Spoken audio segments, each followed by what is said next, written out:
Bismillahirrahmanirrahim. Assalamualaikum warahmatullahi wabarakatuh. Apa kabar anak-anak? Kaifa halukum?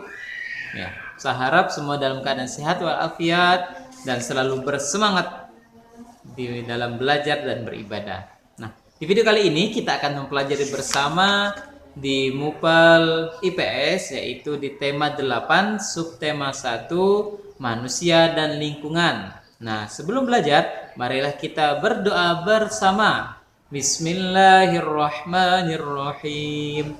Raditu billahi rabba wa bil islami dina wa bi Muhammadin nabiyyan wa rasula. Rabbi zidni ilma warzuqni fahma bi rahmatika ya arhamar rahimin. Nah, di video pembelajaran ini kita akan mempelajari tentang jenis-jenis kegiatan ekonomi masyarakat Indonesia. Nah, tentu dari video ini banyak jenis-jenis usaha yang bisa kita contoh atau kita terapkan dalam kehidupan kita agar kita menjadi seorang muslim yang kuat di imannya, kuat juga finansialnya. Oke, perhatikan pekerjaan apa saja yang bisa kita geluti atau kita jadikan profesi kita perhatikan pada papan tulis berikut. Nah, di sini ada 5 jenis kegiatan ekonomi yang dilakukan oleh masyarakat Indonesia. Yang pertama adalah pertanian dan perkebunan. Boleh sambil dibuka bukunya halaman 14. Oke. Nah, pertanian dan perkebunan ini adalah usaha mengelola suatu lahan dengan menanam tanaman budidaya. Nah, baik dilakukan di negara-negara agraris seperti Indonesia. Nah, hasil dari pertanian ini dapat berupa padi, sayur, jagung, teh, buah-buahan, dan umbi-umbian. Nah, ini biasanya kalau pertanian di dataran rendah, sedangkan perkebunan di dataran tinggi. Nah, kegiatan ekonomi yang kedua adalah peternakan. Ayo, siapa yang suka memelihara hewan? Ini cocok menjadi seorang peternak. Nah, peternakan ini adalah usaha membudidayakan hewan-hewan ternak yang bisa dimanfaatkan secara langsung untuk konsumsi ataupun diolah menjadi bahan baku. Contoh seperti beternak ayam daging, ayam petelur, atau kambing, sapi, dan sebagainya. Nah, hewan-hewan ternak ini sangat cocok dilakukan oleh masyarakat yang berada pada dataran tinggi. Walaupun tidak menutup kemungkinan pada dataran rendah pun bisa kita lakukan peternakan pada hewan-hewan seperti ayam, seperti itu.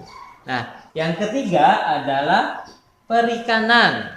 Nah, perikanan tentu berhubungan dengan hewan air, yaitu budidaya jenis hewan perairan. Dapat dilakukan di darat ataupun dapat dilakukan di laut. Nah, bagaimana caranya di darat? Yaitu dengan membuat kolam.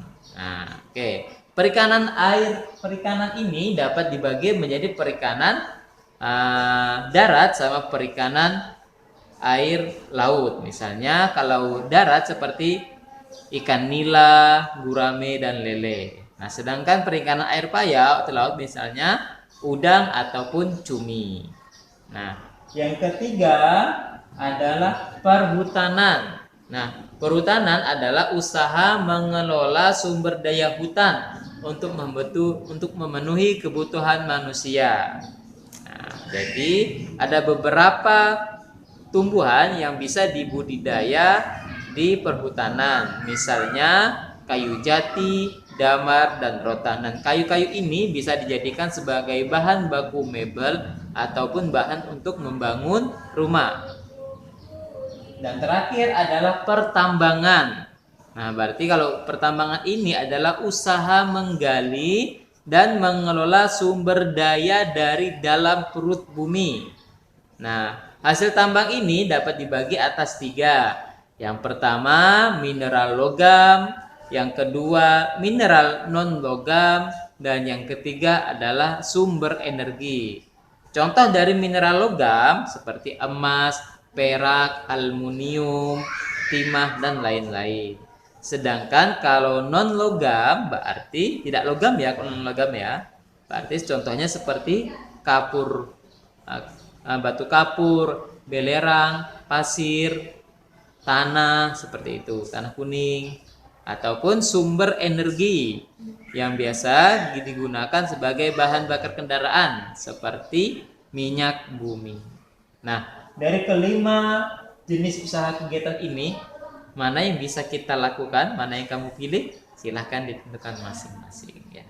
Semoga video singkat ini dapat bermanfaat bagi kita semua, dan jangan lupa untuk selalu belajar kembali di bukunya dan selalu berdoa semoga Allah berikan kita kemudahan dalam belajar. Baik, sekian video pembelajaran kali ini. Marilah kita tutup dengan bacaan hamdalah. Alhamdulillahirabbil alamin. Wassalamualaikum warahmatullahi wabarakatuh.